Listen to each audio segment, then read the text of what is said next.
Hello guys, most welcome. हम कर रहे हैं कॉर्पोरेट अकाउंटिंग। इसमें हमारा चैप्टर चल रहा है financial statement of a company. Financial statement of company chapter के अंदर हमने लास्ट लेक्चर के अंदर ये समझा था कि फाइनेंशियल स्टेटमेंट्स क्या होते हैं, उसके क्या क्या सेक्शंस हैं, क्या अकाउंटिंग स्टैंडर्ड्स वगैरह फॉलो करने पड़ते हैं, कौन सा शेड्यूल लगता है। तो हमने ये सीखा था कि शेड्यूल नंबर 3 जो है कंपनीज एक्ट 2013 का शेड्यूल नंबर 3 जो है उसके पार्ट नंबर 1 के अंदर जो फाइनेंशियल स्टेटमेंट है उसकी बैलेंस शीट और स्टेटमेंट ऑफ पीएनएल के फॉर्मेट्स दे रखे हैं। इसमें हमने लास्ट लेक्चर के अंदर बैलेंस शीट का पूरा फॉर्मेट अच्छे से समझा था। आज हम इस लेक्चर के अंदर जो स्टेटमेंट ऑफ पीएनएल है उसका फॉर्मेट अच्छे से समझने वाले हैं, जो हमारे कंपनीज एक्ट 2013 के शेड्यूल नंबर 3 के पार्ट नंबर 2 के अंदर दे रखा है। तो वो रहा ये आपके सामने, ठीक है। तो यहां पर statement of profit and loss का फॉर्मेट है और इस फॉर्मेट को बनाने से पहले आपको जो है ये बताना पड़ता है कि ये स्टेटमेंट ऑफ पीएनएल है फॉर द ईयर एंडेड 31 मार्च 2000। अभी कौन सा होगा, 23 में बनाएंगे हम, लास्ट ईयर 22 में बनाया था, ठीक है। तो ये आपको लिखना होता है, ऊपर नेम कंपनी का आ जाता है और ये रहा यहाँ पर इसका फॉर्मेट। बिल्कुल छोटा सा फॉर्मेट आप देख रहे होंगे। इसमें क्या क्या कॉलम्स होते हैं तो देखिए, सबसे फर्स्ट कॉलम होता है पर्टिकुलर का, सेकंड नंबर कॉलम होता है नोट नंबर का, थर्ड नंबर और फोर्थ नंबर 2 कॉलम अमाउंट के होते हैं। एक करंट ईयर का जो डेटा होता है वो लिखना होता है और एक प्रीवियस ईयर का डेटा जो है वो लिखना होता है, ताकि आराम से आसानी से कंपेयर किया जा सके प्रीवियस ईयर और करंट ईयर को कि कितनी ग्रोथ हुई, कितनी प्रोग्रेस हुई। बट अगर क्वेश्चन के अंदर ओनली करंट ईयर का डेटा दे रखा है तो फिर हम एक ही कॉलम बनाएंगे, वो डिपेंड करता है क्वेश्चन के ऊपर, ठीक है। अब यहां पर है क्या, स्टेटमेंट है। जैसे बैलेंस शीट भी एक स्टेटमेंट थी, ये भी एक स्टेटमेंट है। तो ये पीएनएल अकाउंट नहीं है, ये स्टेटमेंट ऑफ पीएनएल है। पीएनएल अकाउंट हम सोल प्रोप्राइटरशिप या पार्टनरशिप फर्म के लिए बनाते थे। कंपनीज के लिए पीएनएल अकाउंट नहीं बनता है, इसमें डेबिट क्रेडिट नहीं होगा, ये स्टेटमेंट ऑफ पीएनएल है। तो ये स्टेटमेंट आपके सामने है, ओके। अब इसमें है क्या, तो सबसे पहले देखिए इसमें जो मेन हेड्स हैं वो टोटल आपके हैं 7। अब 7 हेड में क्या है, फर्स्ट हेड आता है आपका रेवेन्यू फ्रॉम ऑपरेशन। नॉर्मल अभी मैं आपको आगे बहुत अच्छे से इसको डिटेल में समझाऊंगा, लेकिन एक बार के लिए मानिए, रेवेन्यू फ्रॉम ऑपरेशन का मतलब हो गया सेल्स। रेवेन्यू फ्रॉम ऑपरेशन का मतलब क्या हो गया, सेल्स। जैसे हमारी अगर मैन्युफैक्चरिंग या ट्रेडिंग कंपनी है तो मैन्युफैक्चरिंग या ट्रेडिंग कंपनी क्या करती है, गुड्स को सेल करती है। तो गुड्स को सेल करने से जो पैसे आते हैं उसको बोलते हैं रेवेन्यू फ्रॉम ऑपरेशन। और ये जो रेवेन्यू फ्रॉम ऑपरेशन है, इसका मतलब मैंने जो आपको सेल्स बताया वो नेट सेल है। नेट सेल्स का मतलब ये हो गया कि सेल्स में से सेल्स रिटर्न लेस होने के बाद का अमाउंट है। इसमें क्रेडिट और कैश सेल दोनों शामिल है, ओके। तो रेवेन्यू फ्रॉम ऑपरेशन का मतलब हो गया नेट सेल्स, ओके। फिर आता है अदर इनकम। सेकंड नंबर क्या आता है आपका, अदर इनकम। अदर इनकम का मतलब हो गया जैसे और कोई इनकम आपको मिल रही हो, आपकी मैन्युफैक्चरिंग कंपनी को सेल्स के अलावा और क्या कमा रहे हो। जैसे अगर कंपनी ने कोई इन्वेस्टमेंट कर रखा है तो डिविडेंड मिलेगा, कंपनी ने किसी को लोन दे रखा है तो इंटरेस्ट मिलेगा, कोई कमीशन मिल गया, तो वो सब यहां आ जाएगा अदर इनकम में। तो इससे क्या होगा, आपका रेवेन्यू फ्रॉम ऑपरेशन यानी कि सेल्स और अदर इनकम ये दोनों जब ऐड हो जाएंगे तो उसको हम यहां जो अमाउंट आएगा उसको हम बोलेंगे थर्ड नंबर पे टोटल रेवेन्यू। तो टोटल रेवेन्यू कैसे आती है, फर्स्ट एंड सेकंड को ऐड करने से, यानी कि रेवेन्यू फ्रॉम ऑपरेशन और अदर इनकम को ऐड करने से टोटल रेवेन्यू फ्रॉम ऑपरेशन आ जाती है, ओके। फोर्थ नंबर आता है आपका एक्सपेंसेस। अब टोटल यहां हो गई किसकी, आपकी इनकम की, टोटल रेवेन्यू की, ठीक है, सेल्स की या टोटल इनकम हो गई, ठीक है, टोटल रेवेन्यू बोलते हैं इसको, ओके। अब आपको एक्सपेंसेस देखने हैं। एक्सपेंसेस में कौन कौन से एक्सपेंसेस है पहले एक्सप्लेन करता हूं अच्छे से। फर्स्ट आता है कॉस्ट ऑफ मटेरियल कंज्यूम। देखो मटेरियल का मतलब यहां पर रॉ मटेरियल से है, ओनली रॉ मटेरियल से है। रॉ मटेरियल का कितना कंजम्पशन हुआ वो कॉस्ट ऑफ रॉ मटेरियल का, cost of consumed raw material, ठीक है। तो कॉस्ट ऑफ मटेरियल कंज्यूम कैसे निकालते हो मैं आपको बता देता हूं यहां पर अच्छे से। आपको क्या करना होता है, अगर निकालना है कॉस्ट ऑफ, एक सेकेंड बस, अगर आपको निकालना है कॉस्ट ऑफ, सॉरी एक बार पेन चेंज कर देते हैं, बस हो गया, हाँ जी। आपको अगर कैलकुलेट करना है कॉस्ट ऑफ मटेरियल कंज्यूम्ड, अब साथ में मैं समझा भी देता हूं आपको, फॉर्मेट भी बता देता हूं। तो इसमें आपको क्या लेना है, सबसे पहले लेना है ओपनिंग इन्वेंट्री। बोलो, मैं यहाँ पर आपको अच्छे से समझ में आ जाए, इजी लगे इसलिए स्टॉक लिख रहा हूं। तो opening stock of raw material, यानी कि आपका जब ये ईयर स्टार्ट हुआ था तब आपके पास में कितना रॉ मटेरियल पड़ा था। फॉर एग्जांपल के लिए हमारे पास जो रॉ मटेरियल पड़ा था वो पड़ा था, इसको सही से लाइन को ड्रॉ कर लेते हैं, वो पड़ा था फॉर एग्जांपल के लिए 1 लाख, ठीक है। तो 1 लाख क्या हो गया हमारा opening stock of raw material. फिर क्या होगा, इस ईयर में और परचेज किया होगा, परचेजेस ऑफ रॉ मटेरियल। अब आप बोलोगे sir purchases of raw material, हाँ भाई रॉ मटेरियल परचेज करेंगे फिर उसको फिनिश गुड्स में कन्वर्ट करके बेचेंगे। जैसे चिप्स बनाने वाली कंपनी जो है पोटैटो आलू वगैरह जो है वो क्या करती है, परचेज करती है, तो वो उसके लिए रॉ मटेरियल हो गया। ओके ठीक है, तो और परचेज कितना किया, मान लेते हैं 1,20,000 का और परचेज कर लिया, तो टोटल कितना हो गया 2,20,000 का टोटल रॉ मटेरियल होना चाहिए हमारे पास में। लेकिन हमने जाके ईयर एंड पर, है ना, closing stock of raw material या closing inventory of raw material. अब क्लोजिंग का मतलब क्या होता है, ईयर एंड पर। जब ईयर एंड हुआ 31 मार्च आई, उस समय हमने जाके गोडाउन में जब चेक किया तो हमें पता चला कि वहां पर अभी केवल और केवल 80,000 का रॉ मटेरियल पड़ा है।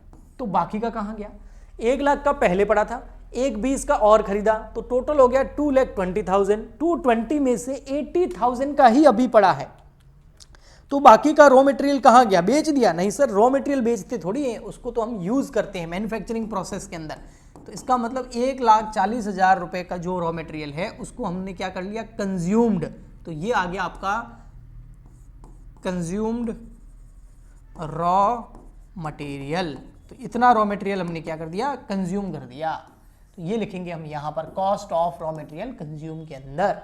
ओके, समझ में आया? लेकिन ये सिर्फ रॉ मटेरियल की बात चल रही है, WIP की यानी कि work in progress, finish goods और SIT की बात यहां नहीं चल रही है। ओके ठीक, अब चलते हैं हम वापस यहाँ पर। इसमें अगर डायरेक्ट एक्सपेंस होते हैं, जो रॉ मटेरियल परचेज करने के जो खर्चे होते हैं वो यहाँ जुड़ जाते हैं ना। जैसे यहाँ ऐड हुआ है ना, यहाँ एक चीज़ ऐड और हो जाती है, वो क्या ऐड हो जाती है ना, परचेज ऑफ रॉ मटेरियल के जो खर्चे हैं वो। ठीक है, चलिए आई होप आपको अच्छे से समझ में आया होगा cost of raw material consumed. अब आगे चलते हैं सर, नेक्स्ट क्या है, नेक्स्ट है हमारा खर्चा और कौन सा है, ये हो गया जी। अब नेक्स्ट है purchase of stock in trade यानी कि SIT, यानी कि SIT आपने कितना खरीदा। अब SIT क्या होता है, SIT वो कंपनी खरीदती है जो ट्रेडिंग कंपनी होती है। वो क्या करती है, तैयार माल खरीदती है और तैयार बेच देती है। जैसे एक किराने की दुकान वाला, ग्रोसरी शॉप वाला, उसमें आपने देखा होगा वो मैन्युफैक्चरिंग नहीं करता है, वो जितने भी प्रोडक्ट्स हैं, चिप्स हो गई, कोल्ड ड्रिंक्स हो गई, है ना, ग्रोसरी जितने भी आइटम्स हो गए, उन सबको रेडी, है ना, एकदम फिनिश गुड्स के रूप में ही खरीदता है और आगे उसको बेच देता है। तो वो जो गुड्स है उसको हम क्या बोलते हैं, रॉ मटेरियल नहीं, वर्क इन प्रोग्रेस नहीं, फिनिश गुड्स नहीं, उसको हम बोलते हैं SIT, स्टॉक इन ट्रेड। तो स्टॉक इन ट्रेड अधिकतर ट्रेडिंग कंपनी के पास में होता है। तो इस बार ट्रेडिंग कंपनी ने कितना स्टॉक इन ट्रेड बनाया तैयार माल खरीदा ताकि वो उसको बेच सके, वो आएगा आपका यहाँ पर। तो ओनली परचेज लिखना है यहाँ पर। ओके, फिर नेक्स्ट पॉइंट जो है आपका वो है change in inventory of finish goods, work in progress and stock in trade. ये पूरी दो लाइनें एक ही है, ठीक है। Change in inventory of finish goods यानी कि FG, वर्क इन प्रोग्रेस यानी कि WIP और स्टॉक इन ट्रेड यानी कि SIT। तो यहां पर भी रॉ मटेरियल नहीं है। कौन सी इन्वेंट्री के चेंज की बात कर रहा है, 3 इन्वेंट्री के चेंजेस की बात कर रहा है। एक बात कर रहा है फिनिश गुड्स की, एक बात कर रहा है आपके वर्क इन प्रोग्रेस की और एक बात कर रहा है आपने SIT की। अब चेंजेस का मतलब यहां पर क्या है वो भी मैं आपको बता देता हूं। चेंज इन इन्वेंट्री का मतलब यहां पर क्या है, तो देखिए जी, चेंज इन इन्वेंट्री का मतलब यहां पर है, एक सेकेंड बस अभी बता देते हैं आपको। चेंज इन इन्वेंट्री, तो चेंज इन इन्वेंट्री का मतलब क्या है, तो चेंज या changes in inventories of FG, WIP and SIT। इसका मतलब है हमको सबसे पहले लेना है ओपनिंग इन्वेंट्री बोलो या ओपनिंग स्टॉक। इन्वेंट्री बोले तो थोड़ा बेहतरीन लगता है, इन्वेंट्री वर्ड अगर आपको अटपटा लगता है तो आप स्टॉक बोल सकते हैं। तो opening stock of finish goods, WIP and SIT, opening लेना है, ठीक है। और उसमें से तीनों का लेना है। अब तीनों का सर कैसे लेंगे हम, ये तो बताइए, अभी बता देते हैं तीनों का आप कैसे लेंगे, बहुत ईजी है। तो हम क्या करेंगे, ऐसे लिखेंगे, देखो ओपनिंग स्टॉक ऑफ, फिर लिख दो आप finish goods, WIP, SIT। Okay, और तीनों के यहाँ अमाउंट लिख दो और फिर तीनों की टोटल बाहर लिख दो। उसमें से लेस कर देंगे क्लोजिंग इन्वेंट्री या क्लोजिंग स्टॉक, क्लोजिंग इन्वेंट्री या closing stock of FG, WIP, SIT, और वापस इनकी तीनों की टोटल ले लो, यहाँ पर इंडिविजुअल लिख के टोटल लिख के बाहर ले लो, और ओपनिंग में से ये क्लोजिंग क्या कर दो बेटा, लेस कर दो। तो यहाँ आ जाएगा आपका, यहाँ जो अमाउंट आएगा उसको हम बोलेंगे change in inventory of FG, WIP, SIT। अगर ये जो अमाउंट है ये प्लस में आ रहा है या माइनस में आ रहा है, उस हिसाब से जो है ये यहाँ एडजस्ट हो जाएगा। कहाँ? स्टेटमेंट ऑफ P&L के अंदर एडजस्ट हो जाएगा। ठीक है, ओके। तो अभी तक हमने कितना लिखा है, 3 पॉइंट लिखे हैं। वो न्यूमेरिकल क्वेश्चन कराऊंगा तो बेहतर अमाउंट डेटा के साथ समझ में आता है, तो आप ट्राई कर सकते हैं। ये हो गया, ये हो गया, ये चेंज हो गया। नेक्स्ट आता है एम्प्लॉय बेनिफिट एक्सपेंसेस, मतलब एम्प्लॉय को सैलरी दे रहे हो, बोनस दे रहे हो, कमीशन दे रहे हो, रेमुनेशन दे रहे हो, एम्प्लॉय के लिए जो कुछ भी आप उसको पे कर रहे हो क्योंकि वो आपके लिए काम कर रहा है, वो सारा का सारा यहाँ आएगा एम्प्लॉय बेनिफिट एक्सपेंसेस के अंदर। ठीक, नेक्स्ट आता है हमारा फाइनेंस कॉस्ट। फाइनेंस कॉस्ट का मतलब हो गया इंटरेस्ट वगैरह अगर पे कर रहे हो, और कोई भी कंपनी इंटरेस्ट कब पे करेगी, जब उसने ले रखे हो लोन। तो किसी भी कंपनी ने अगर लोन वगैरह ले रखे हैं तो वो लोन का जो पेमेंट है, लोन का जो इंटरेस्ट है, वो यहाँ आ जाएगा फाइनेंस कॉस्ट के अंदर। यहाँ इंटरेस्ट रिसीव होता है तो अदर इनकम में लिखते हैं, यहाँ इंटरेस्ट पे कर रहे हैं तो फाइनेंस कॉस्ट में लिखेंगे, है ना। एक इंटरेस्ट कमाई है, एक इंटरेस्ट खर्चा है। Okay, depreciation and amortisation. Depreciation तो आप समझते ही हैं, अमोर्टाइजेशन नहीं समझते हैं तो समझ लीजिए डेप्रिसिएशन जैसा ही होता है।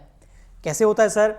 डेप्रिसिएशन जो है वो किस पे लगता है, फिक्स एसेट्स पे लगता है, यानी कि PPE पे लगेगा, यानी कि प्रॉपर्टी प्लांट इक्विपमेंट पर।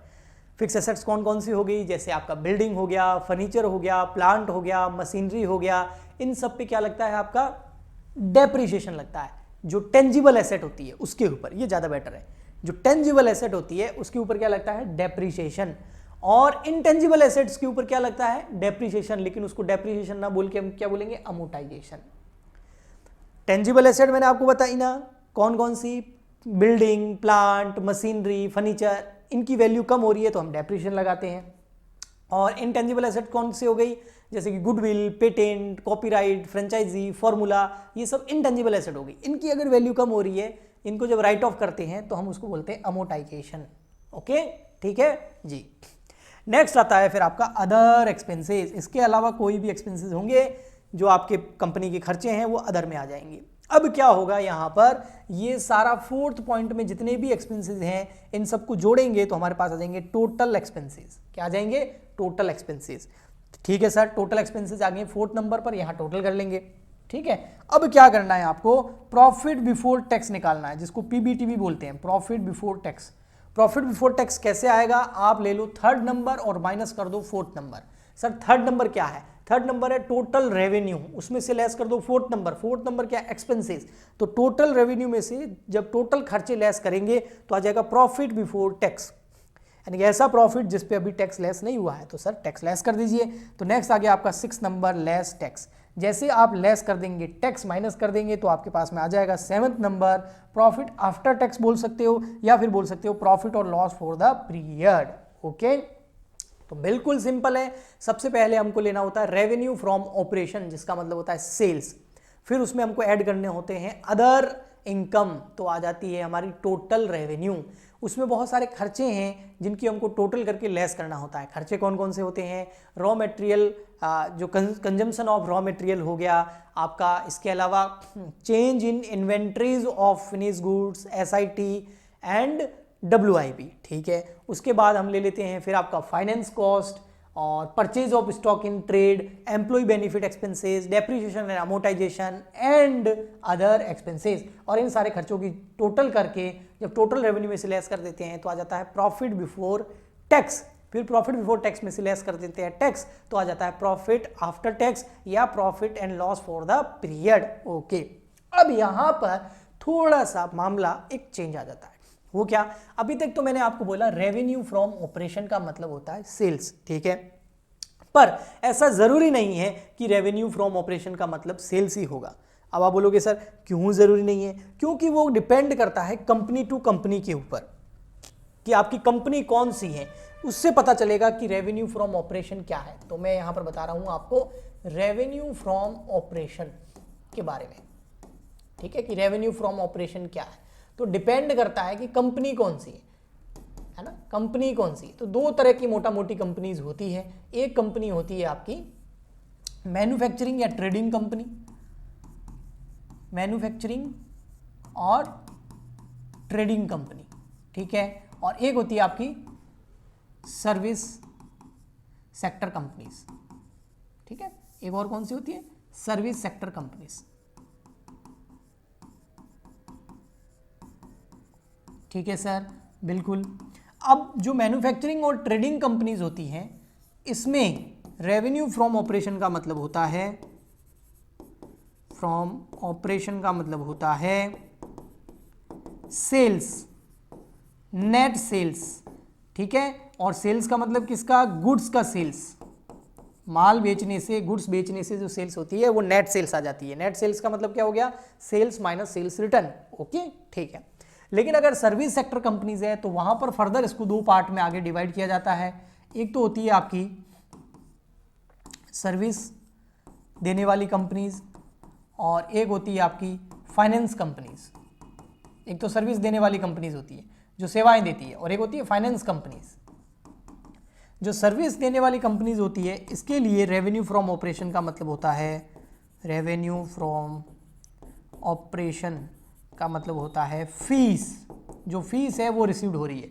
और फाइनेंशियल कंपनी जो है, फाइनेंस वाली कंपनी जो है, उसके लिए रेवेन्यू फ्रॉम ऑपरेशन का मतलब होता है इंटरेस्ट, डिविडेंड, जब वो करती है रिसीव्ड। जैसे बैंक्स होती है ना, बैंक, अब बैंक के लिए रेवेन्यू फ्रॉम ऑपरेशन क्या होगा, वो फाइनेंस कंपनी हो गई।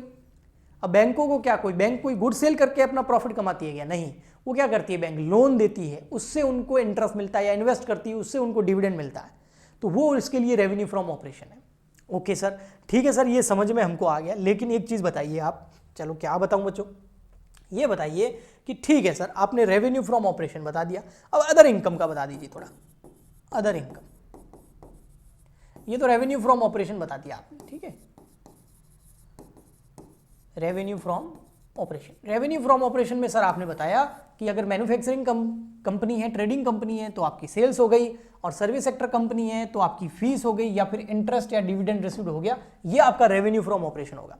लेकिन अदर इनकम क्या होगा, मैन्युफैक्चरिंग और ट्रेडिंग कंपनी के केसेस में अदर इनकम होता है आपका interest received, interest, commission, dividend जब रिसीव्ड होता है तो ये होता है आपका मैन्युफैक्चरिंग कंपनी के केस में other income. But service sector और फाइनेंस कंपनी के केसेस में आपका फी और इंटरेस्ट रिसीव्ड जो होता है वो अदर इनकम नहीं होता है, अदर रेवेन्यू नहीं होता है, वो रेवेन्यू फ्रॉम ऑपरेशन होता है। ओके जी, आया समझ में, ठीक है। आई होप आपको क्लियर हुआ होगा। थोड़ा सा मैं आपको इसको रीड भी करा देता हूँ। यहाँ देखिए, थोड़ा तसल्ली से करते हैं ना तो समझ में ज़्यादा आता है। ये देखो, ये रेवेन्यू फ्रॉम ऑपरेशन में साफ साफ लिखा हुआ है जो मैंने आपको बताया है। अदर इनकम में ये देखिए, अ कंपनी बिसाइड, देखो अदर इनकम में क्या लिखा हुआ, थोड़ा सा पढ़ा देता हूँ। Company besides earning revenue from operation में earn income from other sources, the sources that are not business activities, these incomes are shown and the other income. जो नॉर्मल बिजनेस एक्टिविटीज से नहीं होता है, जैसे बैंक का काम है लोन देना, और लोन देने के बाद में जो इंटरेस्ट मिलता है वो रेवेन्यू फ्रॉम ऑपरेशन होगा, क्योंकि वो उसकी मेन एक्टिविटी है। इसके अलावा जो अदर एक्टिविटीज हैं जिसकी वजह से अगर उसको कुछ इनकम हो रही है, नॉन ऑपरेटिंग एक्टिविटीज, तो वो अदर इनकम या अदर रेवेन्यू के अंदर आता है। जैसे कि फिक्स एसेट्स को बेचने से कोई प्रॉफिट हो गया, कोई प्रोविजन रिटर्न बैक कर दिया, बैड डेब्ट्स रिकवर्ड हो गए, इंटरेस्ट अर्न हो गया, fix deposit with bank of non finance company. देखो इंटरेस्ट जो है या डिविडेंड जो अगर आपको मिलता है तो वो अदर इनकम में कब जाएगा, जब नॉन फाइनेंस कंपनी होगी। अगर फाइनेंस कंपनी है तो फिर ये अदर इनकम में नहीं जाएगा, इसको रेवेन्यू फ्रॉम ऑपरेशन माना जाएगा। ओके जी, ठीक। फिर आता है आपका एक्सपेंसेस। ये मैंने cost of material consume, change in inventory, purchase of SIT, employ benefit expenses देख लीजिए कौन कौन से होते हैं, wages, salary, bonus, leave encashment, staff welfare expenses. Finance cost कौन सी होती है, जो कंपनी ने लोन दे रखा है उसकी जो कॉस्ट है वो फाइनेंस कॉस्ट हो गई, ठीक है। और उसके बाद डेप्रिसिएशन, अमोर्टाइजेशन मैंने आपको बता दिया, अदर एक्सपेंसेस बता दिए। अदर एक्सपेंसेस में क्या क्या आप देख लीजिए, कैरीज इनवर्ड, कैरीज आउटवर्ड जो है ये अदर एक्सपेंसेस के अंदर शो किए जाते हैं, याद रखना। Carries inward and carries outward जो है ये अदर एक्सपेंसेस के अंदर शो किए जाते हैं, याद रखना। ओके, तो ये हो गया आपका स्टेटमेंट ऑफ P&L का पूरा डिटेल। नेक्स्ट लेक्चर में हम इसको और आगे बढ़ाएंगे इस चैप्टर को और इसमें और चीज़ें करेंगे। आज के लिए इतना ही। अगर आपको अच्छा लगा है, समझ में आया है, तो प्लीज़ ज़्यादा से ज़्यादा लाइक करें, शेयर करें, सब्सक्राइब करें, ताकि बीकॉम BBA की हम एक कम्युनिटी बना सके, एक ऑडियंस बना सके और मिल करके इस फील्ड में आगे और बहुत सारा ढेर सारा कंटेंट आपके लिए ला सके। तो आज के लिए इतना ही, मिलते हैं नेक्स्ट लेक्चर में, तब तक के लिए goodbye and thank you.